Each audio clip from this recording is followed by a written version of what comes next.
Okay, welcome to another video by the Norwegian artist Knut Vikshåland. Today I'm going to show you one of my paintings that I painted actually back in 2013. It is the first painting in the series called The Human Condition. It is actually a large exhibition that I'm making, or I plan to make, for many years, and it kind of stopped because I got into some arthritis pain and depression and stuff, and I didn't manage to get that much done. But now, without pain and stuff, I'm ready to pick up that project and combine it with all my other projects, which is basically like the art of painting, or just painting in itself. I'm going to show you my thoughts in this painting. It is about, one of the segments in this painting is about obesity, but also about what leads to us self-destructing in the way we do. And if you can see here, this text, the greatest threat to humanity is not war or technology, but our heritage from a lower origin, a brain that does not have a good communication between a desire and reason, and where self-deception is the norm rather than the exception. Now, I came up with this text and I cut it out in shablons, as it's called, and I sprayed it on top of the painting. I found this photo on internet today. Actually, I feel a little bit bad that I used this man. It's probably a photo he took of himself and sent to someone, and somebody put it out on the internet, and I painted it. So, you know, it's like there's something with it. You shouldn't. It's done now anyway, but I'm gonna tackle the problem with obesity again in later paintings, but I will make sure to neutralize the faces or make it so you can't see who the people are, and I think that is the right way to go, because you don't want to I'm not after fat shaming, really. That's not my point. My point is just it's you know, it's about free will. You know, do we really have a free will? Do anyone wake up in the morning and decide to become an alcoholic, or eat unhealthy foods, or just basically self-destruct? And at the same time, you can see the textures and the paint here. It's very rough painted. Now, the self-destruction is basically a result of unconscious choices. I don't even call it choices when we do things that is counteract our own well-being. It's more like the old system, hippocampus, the old system, which drives pleasure, sex, food, that kind of leaves us to destroy ourselves.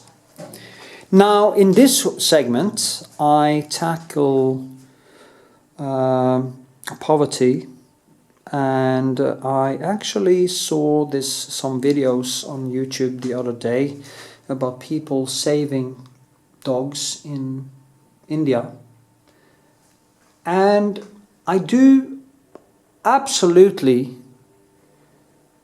empathize with suffering animals. Don't get me wrong. But for me, as I write in this text, animal rights, okay, but can't we start in a right end? Most people will spend thousands to save a fucking cat, while the tragedy that affects our fellow primates is overlooked with the ignorance only Homo sapiens can. And of course, Homo sapiens is the only species on this planet who can actually be ignorant, because ignorance comes from not knowing, and humanity is the only animal who actually knows anything, and that is due to our introspection. This photo was also found on internet. It's probably taken by Doctors Without Borders or some. It's very tragic, 22,000 kids die every day by starvation and lack of medicine, and there are basically 1 billion poor people living on $1 a day. In India alone, you have between 400,000 and 800,000 kids living on the streets, being subjected to sexual abuse and all these things. And people are saving stray dogs. We can start saving stray dogs the day we have solved all other problems, not before that. All resources should go to save children or people, humans. Every human being on the planet is you. It is you who is dying, okay? If you don't get that, you don't get anything. Every time a human being is suffering, it is actually you who is suffering. So think about that. Now, in this painting, I tackle the point war. And personally, I am for intervening, like in places like Afghanistan and places where you have dictators. I am for removing people who use their own people as personal slaves. And I know a lot of people disagree. I have no idea why. But okay, so in this, and when, actually the thing with this painting, this boy has this, I found this pair also on internet. This boy has this ball, and he looks at this soldier, and the soldier looks back, and I thought, when I saw it, don't throw the ball. When you have war, you will lose civilians, you will lose, it's called collateral damage. It's kind of a strange term, but that's what it is. But it's like during the Second World War. When the Allies went into Normandy, they had to bomb cities and stuff to weaken the Germans, and they lost an enormous amount of civilians. They also did the same in Norway, and all over the world. So that is why I wrote, it's not that I like the death of the innocent or war for its own sake, because I really don't. But I personally do not want to live in a society that is not willing to sacrifice me for a greater cause. Which means if I die in a bombing raid to save our freedoms, that is a sacrifice I'm willing to make. It is actually the sacrifice we have to make. We have to take our chances. And this also goes for breaking the law, doing bad stuff. You have to have laws, you have to have a functioning society. And you do something wrong, you get punished. And you have war, you need to take your chances. Yeah, it's very roughly painted, very sketchy. It's basically one of my most impressionist paintings. I sometimes wondered if I was going to paint more on it, but then because it's quite sketchy even here, but I think all over it has the same effect, because if I started to go deeper into this and do that more photorealistic, this was done from a very pixelated photo, so there would be too much of a difference between the two. And the same goes with this. I have to keep also this as sketchy as these ones to make this thing work in the composition. Okay, now the next segment You can see me back in 2013 actually, signing, spraying on all the things and signing it. And I, at the same time, listening to our opening statement in a debate with Christopher Hitchens about the Iraq War, which I also find very interesting. My late hero, Christopher Hitchens, his master's voice, as I call him. I hope this gives you an idea of how I think and how I view the world. And I hope to start up this project, which is a huge project. It's going to be about everything from the greatest, most beautiful things humans do, great people, heroes of mine like Carl Sagan and people like that. But also it's going to be about science and, you know, beauty, everything beautiful, but also everything dark and horrible that happens to people by accident or by the hands of other people, from pornography to exploitation of people to the most beautiful artworks and science. And yeah, and I'm also going to follow it up with an essay, which will hopefully be a thick book with an essay to every single topic.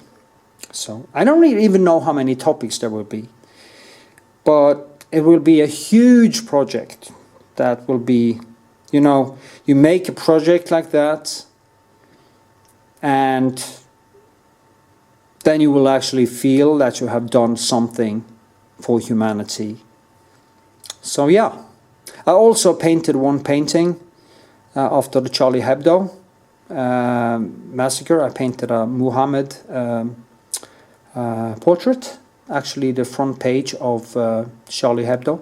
You find 2 videos on my YouTube channel. I'm gonna link it in after this video and in the description, so you can watch that if you like. It's a 20-hour thing, so, and I play the whole Quran in the background when I painted. So it was the thing that I did because of there's not many things I'm willing to die for. I think it's my daughter, free speech, and I would put myself in danger for my parents and actually also some friends. So yeah. But anyway, I hope you enjoy, and I hope you give it a thumbs up, you leave a comment and subscribe to my channel, and you will see all kinds of videos coming out, political stuff and beautiful stuff, you know, just beauty, like painting, yeah. So, okay, hope you see you in the next video, and share it with your friends, it's very important. This is also a new channel, because the other one was hacked in January, so I'm trying to get this up to 1,000 subscribers so I can actually get into the algorithm and start earning some money on it again. So please help me doing that. It will be really appreciated that you subscribe. Okay, stay cool, keep painting, keep living, keep thinking, keep having fun.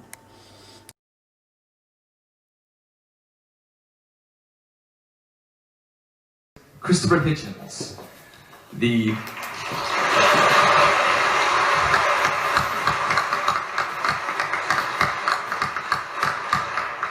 a former columnist for The Nation. Christopher Hitchens is by no means a stranger to controversy. He found himself in a number of very heated and public disputes with people he proclaimed himself to be former comrades and allies in the wake of September 11th, after he came out in support of the Bush administration's plans for Iraq and Afghanistan. Aside from The Nation, he is now contributing editor to Vanity Fair and writes regularly for the Times Literary Supplement and the online magazine Slate.com, amongst many others. His books include The Missionary Position, Mother Teresa in Theory and Practice,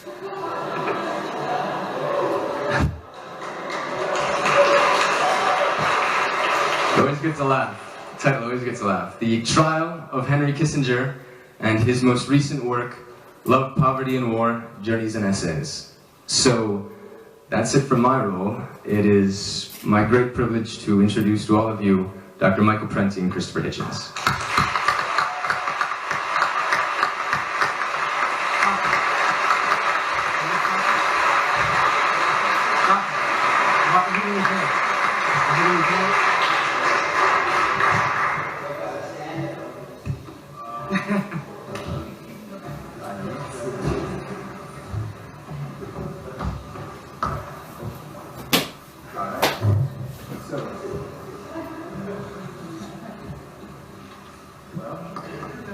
How about moderating? Because Does anybody else there?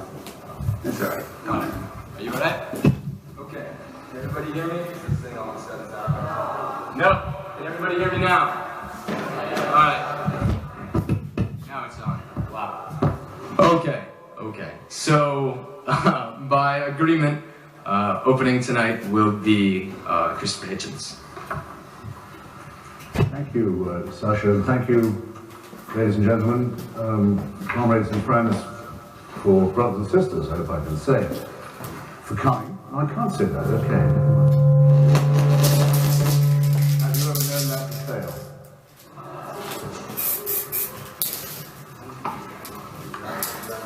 Am I audible to all? Very good.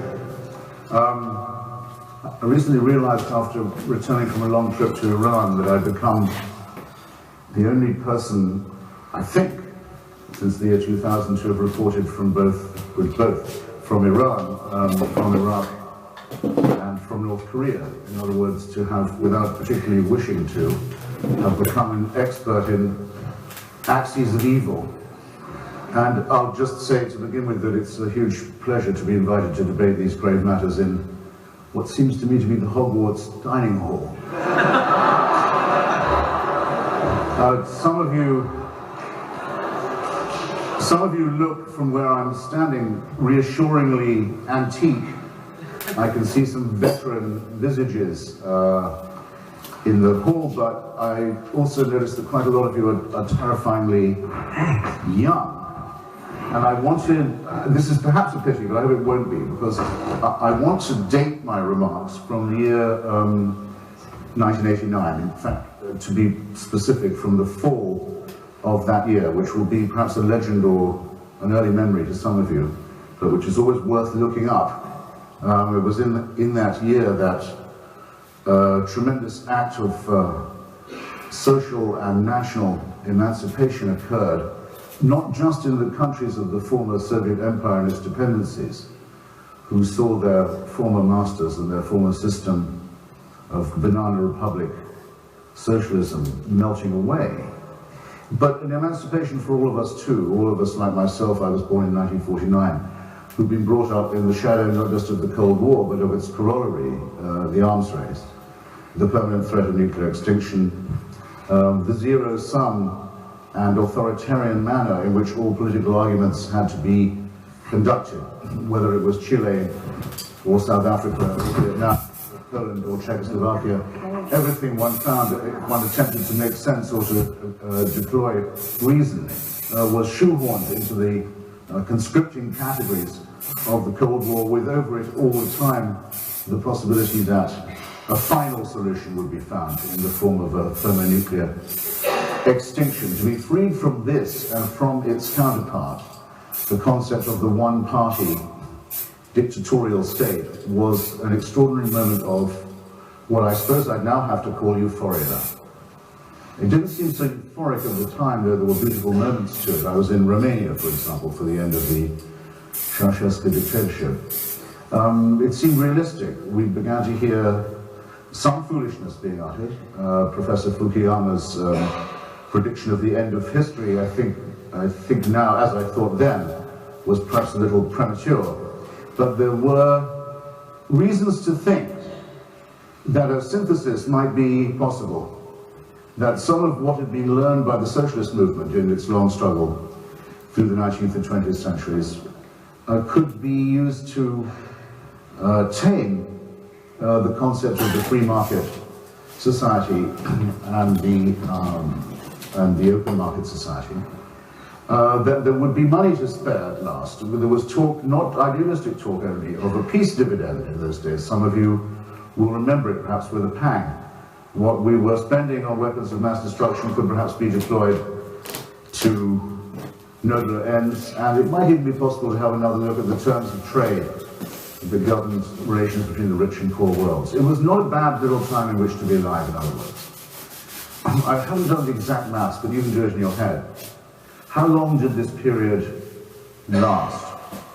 This period of feeling that there was only one future model, and that whatever form it took, it would have to take a democratic form, a pluralist form. That the age of the totalitarian despot was gone. I would say the Berlin Wall fell on, I think, November the 9th, 89. Ceausescu was dead by Christmas Eve of the same year. If we date it, say, from New Year's 1990, I think it gives us about 6.5 months of this illusion. Because in 6.5 months, Slobodan Milosevic had invaded Bosnia, and Saddam Hussein had not just invaded Kuwait, people say invade, hadn't occupied Kuwait even. He had annexed Kuwait, made part of Iraq, what had up till then been a member state of the United Nations, a member in good standing of the Arab League, and an independent country, and had said that it no longer existed, an unprecedented form of promiscuous aggression. And we found, no, we haven't got rid of the one-party leader, the man who believes that he is God. We haven't got rid, even the Balkans, of this, and we haven't got rid of it in the Middle East, and it's still restless and sleepless, and it means us harm. And within a year or so of that, a similarly ideological party had seized control in Rwanda and decided to embark on a final solution of its own. And the one had previously thought unsurpassable cult of the personality and of the one God, one leader, one party state had metamorphosed in Korea, North Korea, from father to son. And all along, and unnoticed by many people, another ideology, a totalitarian ideology, based on race and nation and religion and absolutism, was gathering strength unofficially in many other countries. I mean to say by this, the ideology of jihad, the ideology of holy war, where the one ideology is replaced by the one religion, where the one infallible leader is replaced by the one God, and where only one book is required, and where all of human culture that doesn't conform to this book is to be treated as something to be dynamited or destroyed or profaned. These people wish us ill. Now, what was the response of Western democracies to this? In Rwanda it was for Madeleine Albright, I'll take them in no particular order. Madeleine Albright, on Mr. Clinton's instructions, vetoed the resolution from the Czech Republic that asked for a mere doubling of the tiny United Nations force in Kigali that might, if it had been beefed up, have at least warned the Rwandan government that its plans were known. It was decided at the United Nations by Kofi Annan in person, the man who received the faxes and warnings from Kigali to let Rwanda go. It wasn't worth fighting for. It took 5 years before it was discovered that the rule of Slobodan Milosevic in Bosnia and the mad idea, in Serbia, and the mad idea that he could make national and international borders conform to ethnic patterns and cleanse those who didn't fit, was not compatible with peace in Europe. And after the eviction of Saddam Hussein from Kuwait, it took a further 10, perhaps to 12 years for us to make the elementary discovery that we have to keep on making it seems every generation. Our life, however much we may reserve our own right to criticize it, our way of life, as it's sometimes called, the things that we value in our own society and in our own culture, is not compatible with the existence of totalitarian, aggressive, expansionist dictatorship. I myself am happy with the conclusion that our life and culture are not compatible with this, because I don't think it's desirable that we should collude and collaborate or coexist with aggressive totalitarian dictatorship. And since our special subject this evening is Iraq, I hope I've put it in some context to you. I must explain as honestly as I can why it is that I came to the conclusion that a settlement of accounts with Saddam Hussein must be made, and that the Iraqi people must be helped to move into the post-Saddam Hussein era. As I've just said, I'm not a fetishist of the rules of the United Nations or of its procedures, the ones that abandoned Rwanda and Bosnia, for example, and that allowed a Russian veto or a Chinese veto on any attempt to do anything about these things as well. I remind you that in May of the year 2003, Iraq was going to become the chairman of the United Nations Special Committee on Disarmament. In other words, the Committee on Disarmament would have been headed by someone appointed by Saddam Hussein. At the same period, the Human Rights Committee of the United Nations, I think, had the chairmanship of Colonel Gaddafi. The United Nations had failed us very badly in all these crises, and I want you to keep that in mind as we go along. But let us apply the criteria that the United Nations itself applies for discovering when a state has put itself outside the pale, when it has lost its sovereignty, when the international community may be called upon to intervene. There are 4 conditions under which it may be said that a state has lost its sovereignty, sacrificed it. 1, repeated aggressions against neighboring states, or occupations of or annexations of same. 2nd, violations of the Genocide Convention. The Genocide Convention, for those who sign it, we are among the signatories, mandates action without further recourse to any further resolution in the case of genocide, either to prevent or to punish it. That's mandatory. 3rd, collusion by the relevant state with international gangsterism, harboring, in other words, of terrorism. 9th, 4th, violations of the Non-Proliferation Treaty or other, shall we say, promiscuous behavior in respect to weapons of mass destruction. Iraq meets all 4 of those conditions in a serial manner. It had invaded Iran, it had tried to destroy and abolish, obliterate the state of Kuwait. It still retained the ambition to repeat both aggressions. It had violated the Genocide Convention by very well and exhaustively documented state campaign of murder known as the Anfal Campaign, of which we have now all the incriminating documents in our possession, to try and not just disperse but to destroy the Kurdish population of northern Iraq, using for the purpose, as it had with the intervention in Iran, weapons of mass destruction, principally of chemical description and type. It had sheltered Mr. Yassin, the man most wanted for the blowing up of the World Trade Center in New York in 1993. It had sheltered Mr. Abu Nidal, who before the advent of Mr. Osama bin Laden was the most wanted international gangster in the world, specializing in the assassination of democratic members of the Palestine Liberation Organization. It had, in the name of its own president, Saddam Hussein, openly paid a bounty for every suicide bomber operating in the Israeli-Palestine dispute, and its agents and envoys have been repeatedly meeting with agents and envoys of Al-Qaeda in various locations in what I would describe as a kind of Hitler-Stalin pact between 2 discrepant forms of jihadist regime. It had adopted itself the ideology of jihad, dropping its old Ba'athist fascism, and finally it refused stubbornly and repeatedly to come into compliance with any United Nations resolution governing weapons of mass destruction. It never came into compliance until the last day of its existence. It had a special Department of State for the concealment of weapons of mass destruction, and had never given an account of the weapons that it had declared to the UN inspectors some years before. The option of further coexistence with such a regime simply did not exist.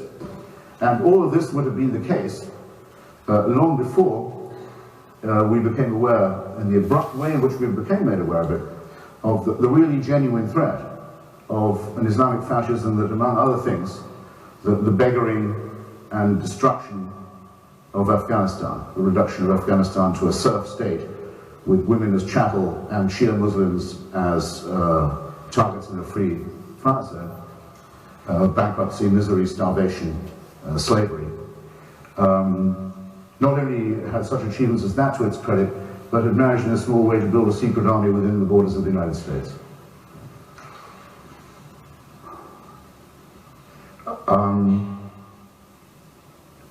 I mention that crux point because I can't not mention it, but I want to draw your attention to two things. Before the year 2001, it had been decided by a vote in the Senate, the Iraq Liberation Act in the year 1998, on the initiative of the Clinton-Gore administration, that the policy of the United States government should be the removal of the government of Saddam Hussein. That was a vote in which there was no contrary vote in the Senate, a unanimous vote to adopt the Iraq Liberation Act as American policy. The two best speeches given, in fact, about the certainty of an ultimate confrontation with Saddam Hussein on the matter of weapons and terrorism, if nothing else, were both made by President Clinton at that period. And a very significant speech made by Prime Minister Tony Blair in Chicago in 1999, after the departure of Slobodan Milosevic to The Hague, where he quite properly stands trial for war crimes and crimes against humanity, saying that this did not mean the struggle was over, because down the road there was undoubtedly going to be a meeting with Saddam Hussein and his party and the crime family with which he ran Iraq as the psychopathic state that it was, the private property of a sadistic minority. You have 2 minutes. Very well. I don't think I'm going to need two.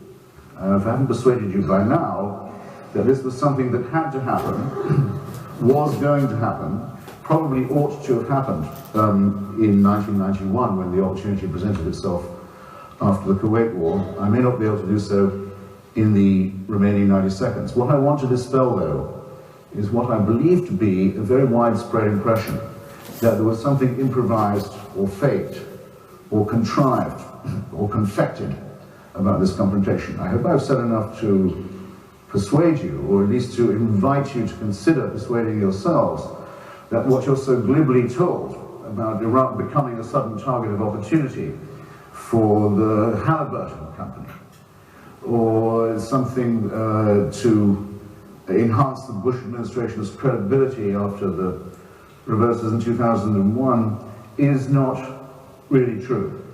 And that those, or in fact, isn't true at all.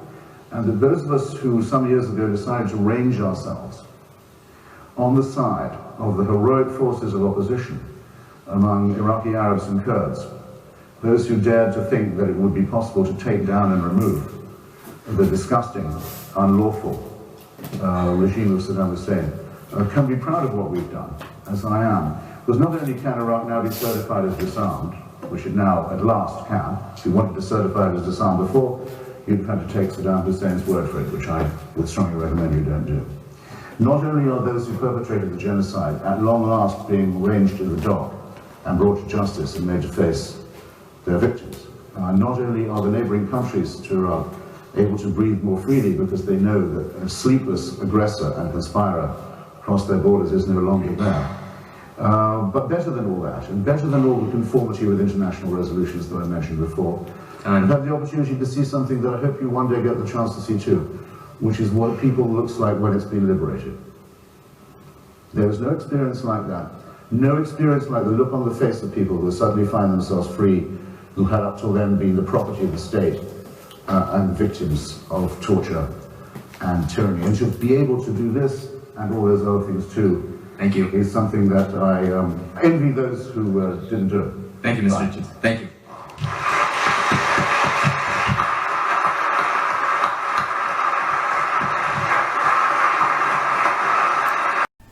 Okay, welcome to the end of the video. I'm going to show you the painting here, so you can actually see it, and there will also be a link to the text, if you can see it here. This is a very important project for me, and I will do my utmost to get this done before I'm dead. So please subscribe, give a thumbs up, tell me what you think, and also check out my Muhammad paintings, and also check out my Patreon and sign up for $1 or $5 if you like to support my work. Thank you.